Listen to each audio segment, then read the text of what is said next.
Hi friends, welcome to our channel. இன்றைக்கி நம்ம பார்க்க போகிற ரெசிபி வந்து பிரெட் சில்லி செய்ய போகிறோம். அதுக்கு நான் ஒரு 8 பீஸ் எடுத்து வச்சுருக்கேன். இப்போ நம்ம மிக்சியில் போட்டு இதை குறப்பாக அரைச்சிக்கலாம்.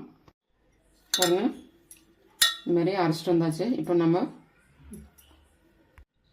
காய்ச்சின பால் ஒரு 1/4 கிளாஸ் எடுத்துருக்கோம். இப்போ கொஞ்சம் கொஞ்சமாக போட்டு பிசைஞ்சிக்கலாம்.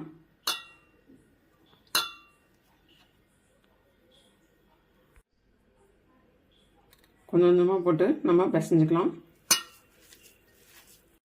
இந்த அளவுக்கு நல்லா சாஃப்டாக இருக்கிற மாதிரி பிசைஞ்சிக்கோங்க. இதை நம்ம ஒரு 10 நிமிஷம் ஊற வச்சிடலாம். ஃப்ரெண்ட்ஸ் பாருங்கள், இந்த மாதிரி சின்ன சின்னதாக பால்ஸை நம்ம ரெடி பண்ணி வச்சிட்டோம். இப்போ எப்படி செய்யலான்றதை பார்க்கலாம். எண்ணெய் சூடாயிடுச்சு. இப்போ ரெடி பண்ண பால்ஸை நம்ம போட்டு பொன்னிறமாக வறுத்து எடுத்துடலாம். கொஞ்சம் கொஞ்சமாக போட்டு வறுத்து எடுத்துட்டுங்க. மீடியம் ஃப்ளேமில் வச்சுட்டு பண்ணுங்கள். கைவிடாமல் கிளறிட்டே இருந்தீங்கன்னா லைட் ப்ரௌனாக இருக்கும்போது இந்த மாதிரி இருக்கும்போது நம்ம எடுத்துடணும். ரொம்ப டார்க்காகவும் விடக்கூடாது. பாருங்கள், இந்த மாதிரி வறுத்து எடுத்துடணும். இப்போ 2 ஸ்பூன் அளவுக்கு எண்ணெய் போட்டிருக்கோம். இப்போ வெங்காயம் போட்டுக்கலாம். 2 வெங்காயம் சின்னதாக கட் பண்ணி எடுத்துருக்கேன். இப்போ நம்ம 2 வெங்காயத்தில் பாதி வெங்காயம் நம்ம சின்னதாக கட் பண்ணது போட்டு நல்லா வதக்கிட்டுருக்கோம். அது கூட ஒரு 3 பச்சை மிளகாய் எடுத்திருக்கேன் நீட்ட வாட்டத்தில். அதையும் போட்டு நல்லா வதக்கிக்கலாம். தேவையான அளவுக்கு உப்பு. இப்போ நம்ம வதக்கிட்டுருக்குறோம். வெங்காயமும் பச்சை மிளகாவும் வதக்கிட்டுருக்குறோம். இப்போ கொஞ்சம் லைட்டாக கலர் சேஞ்ச் ஆனதுக்கப்புறம் நம்ம உப்பு போட்டிருக்கோம் இல்லையா, அதனால் கலர் சேஞ்ச் ஆனோன்னு நம்ம எடுத்துடலாம். இப்போ நம்ம கொஞ்சம் கலர் சேஞ்ச் ஆகிடுச்சு. இப்போ எடுத்துடலாம். ஒரு பிளேட்டுக்கு மாற்றிடலாம். 2 ஸ்பூன் எண்ணெய் போட்டிருக்கோம்.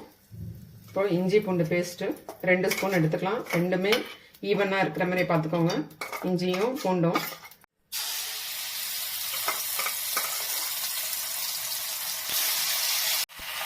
இப்போ ரெண்டுமே வதக்கிட்டுருக்கலாம். இஞ்சி பூண்டு பேஸ்ட்டு நான் முன்னாடியே சொன்னேன், பாதி வெங்காயம் தான் நம்ம வதக்கியிருக்கிறோம் சொல்லிட்டு மீதி பாதி வெங்காயம் இப்போ போட்டுக்கலாம். 2 தக்காளி எடுத்துருக்கோம், சின்னதாக கட் பண்ணி அதையும் போட்டுக்கலாம். இப்போ வதக்கிட்டுருக்குறோம். அந்த டைமில் கரம் மசாலா ஒரு 1/2 டீஸ்பூன் போட்டுக்கலாம். தனி மிளகாய்த்தூள் ஒரு 1/2 டீஸ்பூன் போட்டுக்கலாம். ஜீரகத்தூள் ஒரு 1/4 டீஸ்பூன் போட்டுக்கலாம். மஞ்சள் தூள் ஒரு 1/4 டீஸ்பூன். இப்போ எல்லாத்தையும் போட்டு நம்ம மசாலாலாம் போட்டு நல்லா வதக்கிட்டுருக்குறோம். ஒரு 2 நிமிஷம் நல்லா வதக்கிக்கோங்க.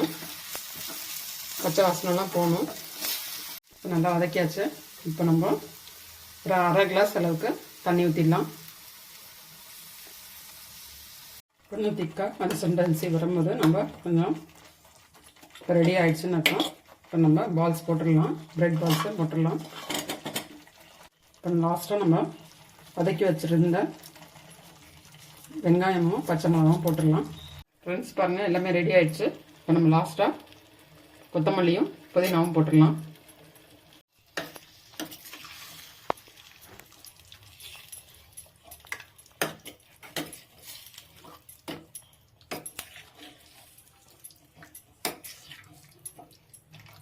ஃப்ரெண்ட்ஸ் பாருங்கள், இதுதான் பிரெட் சில்லி ரெடி ஆகிடுச்சு. நீங்களும் ட்ரை பண்ணுங்கள். டேஸ்ட்டு ரொம்ப எம்மியாக இருக்கும், நல்லா ஸ்பைஸியாக இருக்கும். ட்ரை பண்ணுங்கள், என்ஜாய் பண்ணுங்கள், லைக் பண்ணுங்கள், ஷேர் பண்ணுங்கள். ஹைடெக் ரெசிபி சேனலுக்கு மறக்காமல் சப்ஸ்கிரைப் பண்ணிவிடுங்க. Thank you friends.